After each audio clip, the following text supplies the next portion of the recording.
8 years later, that is in 2020, on Krishna Janmashtami, I had COVID and I was going to the hospital when my daughter Kavita was the one who told me, Dad, aaj Krishna Janma hai. Krishna took care of my mom, he will take care of you. Wow.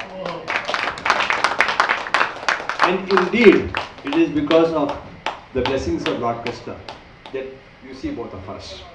And he inspired me to write this book. So that is how things go ahead. Dr. Latesh Shah, after his books, he's been given the degree of doctorate. He's a motivational speaker and he's one of my inspirations for writing this book. So Manafir, I did not leave him. I became his really best friend. And he is such a wonderful person. And he's so humble and simple that he gives credits to everybody, but he does not take credit. I really love you. So God bless you.